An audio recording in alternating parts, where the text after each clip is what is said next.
मी अमोल शिवाजीराव जाधव आपल्या माध्यमातून विनंती करायला आलेलो आहे आणि सखोल चौकशीची मागणी करण्यासाठी आपल्या माध्यमातून मीडियासमोर येत आहे।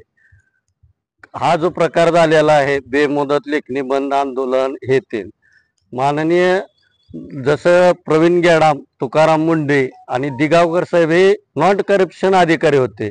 जो भ्रष्टाचार झालाय किंवा काय झालंय त्याचा मुळापासून उच्चाटन करत होते। तसं धाराशिव जिल्ह्याला एक नॉट करप्शन अधिकारी म्हणून संजय ढवळे साहेबांची ओळख निर्माण झालेली आहे। आम्हाला पहिल्यांदा वाटत होतं की साहेब करप्शन असतील, पण साहेबांच्या माध्यमातून तक्रारी आम्ही अर्ज दिल्यानंतर किंवा काय प्रश्न घेऊन गेल्यानंतर साहेबांनी कधीच रुपयाची अपेक्षा केली नाही। साहेबांनी काम करण्याचा प्रामाणिक प्रयत्न केला आणि मी 26/12/2024 रोजी मी अम्युनिटी झोन, ओपन फेस, ग्रीन झोन, अनेक गौण खनिज ह्यांची तक्रार साहेबांकडे दिली। साहेबांनी 26 तारखेला तक्रारीची चौकशी समिती नेमली। चौकशी समिती नेमली असताना त्यांनी काय तर उस्मानाबाद तहसीलला विजिट देऊन काय कागदपत्राची पाहणी केली।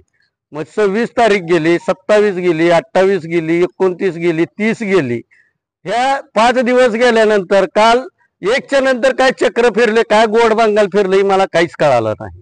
त्याच्यामुळे मी आज कलेक्टर ऑफिसला तुमच्या माध्यमातून येऊन सांगण्याचा एक प्रयत्न करत आहे। आज 5 दिवस गेल्यानंतर साहेबावर काल दुपारपासून काही गोड बंगाल एकत्र येऊन साहेबावर आरोप केला गेला की मला असं केलंय, मला तसं केलंय। म्हणजे तुमचं पाप झाकण्यासाठी किंवा तुमचा भ्रष्टाचार लपवण्यासाठी, तुम्ही केलेले काळे करारनामे लपवण्यासाठी आज तुम्ही लेखणी बंद करत आहात। आज जनतेला वेठीस धरत आहात। आज मी एवढ्या मोठ्या तक्रारी दिलेले पत्र आज मला 1 तारखेला मिळते। मी 9 महिन्यात, 10 महिन्यात, 11 महिन्यात केलेले तक्रारीचे पत्र मला आज मिळते। मग आज जर असं जर तक्रारदाराच्या विषयी तक्रारीचा खुलासा होत नसेल तर मग काल 1 तासात असं काय घडलं ह्या धाराशिव कलेक्टर ऑफिस मध्ये की लगेच काम बंद, लेखणी बंद आंदोलन केलं, साहेबाच्या विरोधात आंदोलन केली। असं काय घडलं ही जी पूर्ण चौकशी व्हावी। जी समिती गेलती कोणाकोणाला भेटायला किंवा काय काय करायला त्याची चौकशी व्हावी, CDI मार्फत चौकशी व्हावी। काल काय घडलं कलेक्टर ऑफिस मध्ये, कशामुळं लेखणी बंद आंदोलन केलं किंवा एखाद्या नॉन करप्शन माणसाच्या माग असं काम बंद आंदोलन करून काय मिळणार आहे।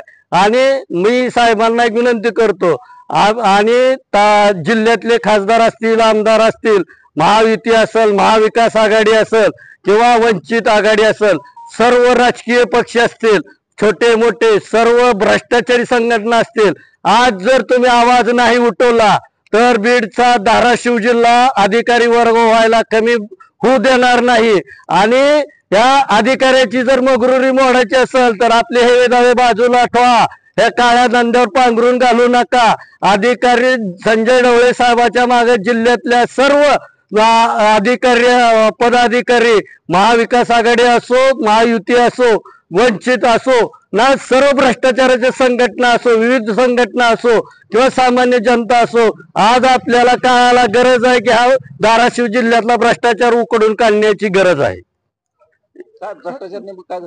भ्रष्टाचार म्हणजे एनए लेआउट डुप्लिकेट झालेले आहेत। तुळजापूर तहसीलचा एनए लेआउट आहे, मी तुम्हाला दाखवतो। काल मी माझ्या तुळजापूरच्या पत्रकार बांधवांनाही दाखवलेला आहे।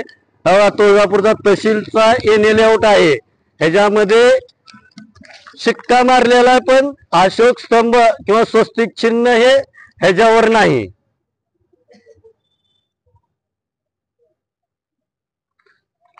योगिता कोले हे 2022ला तुळजापूरच्या तहसीलमध्ये कार्यरत नव्हते, ते कार्यरत होत्या ह्याच्यात मंदिर संस्थांमध्ये व्यवस्थापक म्हणून।